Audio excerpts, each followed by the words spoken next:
course, we have to give a shout out to Perez, who did a fantastic job to make Mercedes options even more limited. Because in days of old, it would just be Max fighting up front, and they've had the ability to choose. That they held all the cards when it came to strategy.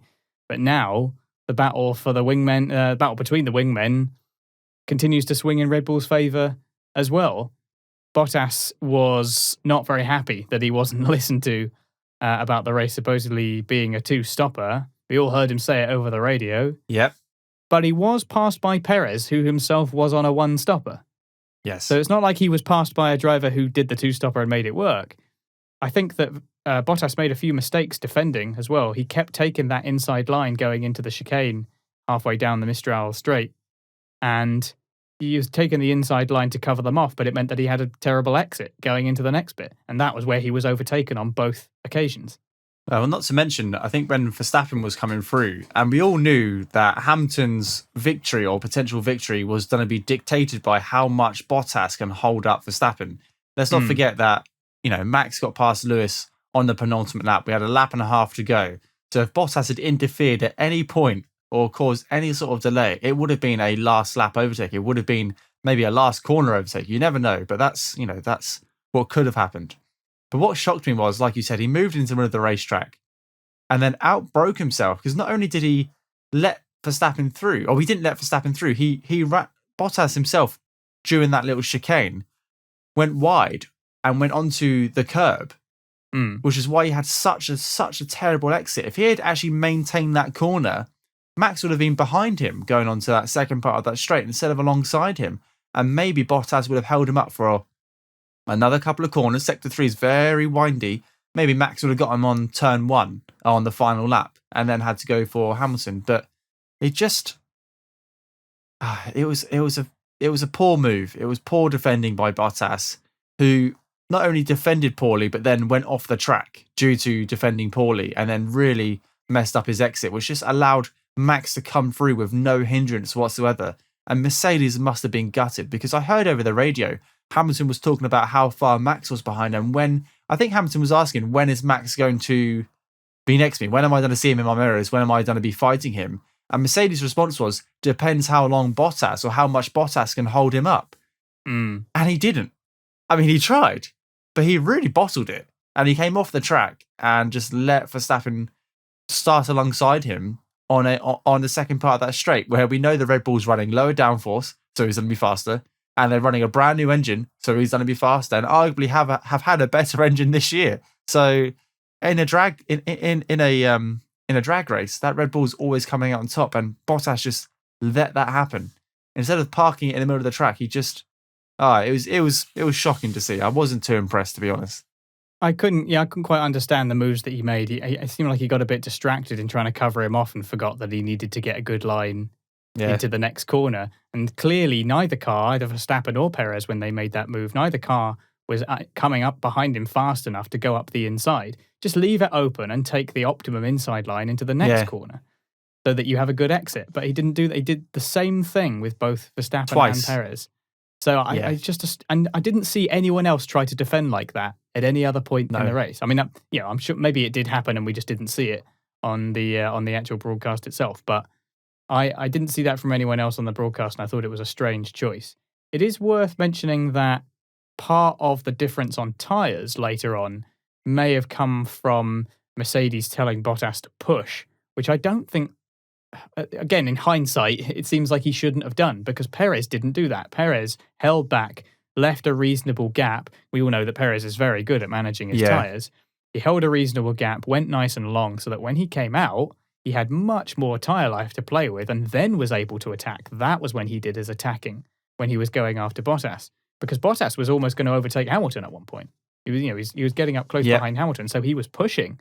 But it just seemed like he shouldn't have been doing that. In hindsight, I'm not sure if that's because the team said you've got to push, and he just agreed that it was the right idea, or maybe he said, well, they're telling me to do it, so I've got to do it. I feel like if he was so certain that it was a two-stopper, he shouldn't have pushed and said, no, I'm going to hold back. I need to save my tyres for later on in the race. It's hard to say. I think that partially both their faults, really, the team and the driver in that regard. I understand Bottas's frustration, especially as he did make it clear. Both drivers made it clear, as Hamilton said as well, that they were going to be struggling for pace and struggling for tyres. They'll have to have a good proper debrief, but I don't think Bottas really helped himself that much either. I think it's one thing to lose out to Max Verstappen, who's tried an alternative strategy and it turned out to be the optimal strategy with the optimal race line and the race pace and get overtaken. He overtakes the two Mercedes. That's one loss. I think Perez coming back on the same tyre, the same age tyre as Bottas, and overtaking him, that's another loss. That's the one which cuts deep, because actually this championship will be decided by, obviously, you've got Max and Lewis fighting out for the win, but the Constructors' Championship, those two, I don't want to call them second drivers, but Perez and Bottas, they're playing such a huge hand in the Constructors' Championship.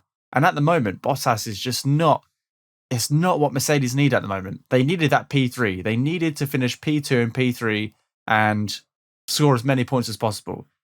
But it just wasn't to be. And Perez, fair play to him, been in that car for 7 races now, and he's really starting to shine. He came through late, but he only finished 20 seconds off the race leader. I've got the lap times here. He finished 8 seconds off the race leader. So, fair play to him. He was excellent. I did say he would be on the podium. I did. You did. And that's twice in 2 weeks. Did you know that Red Bull have scored 4 podiums this year? Red Bull have won 4 races this year. Mercedes have won 3. It's the tide has turned. Yes, yeah. The tide has turned. It's crazy to think that Red Bull are back, or they're a proper title threat, and this is exactly what we have.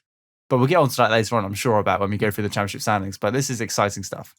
It's also interesting that we heard James Vowles, the Mercedes chief strategist, apologise over the radio to Lewis, saying, it's on us. They didn't apologise to Valtteri, I heard. Surely the strategy applied to both drivers. It does. But equally, I've watched a video which goes through all the post-race radio messages from all the drivers. And Hamilton's responding back to, sorry, P2, well done, great drive. Sorry it wasn't what you want. And Hamilton was like, yep, I did tell you it'd be a 2-stop due to pace. Well, not to worry. Still great points for the teams. We'll bounce back. Yeah, it's quite modest for Hamilton. That's a good way to handle to handle a pretty big defeat, to be honest. And Bottas obviously got the same P4 plus 4 seconds to Perez. Sorry, it wasn't the weekend you were expecting. Yeah. And the engineer was like, sorry, it wasn't the weekend you were hoping for. And Bottas just didn't respond. It was radio silence. It was silence, yeah. Got the Vettel at Ferrari treatment. Yes, exactly. Which is all very interesting when you look at the dynamics of the team. And, Mercedes are under pressure because of the Red Bull's threat.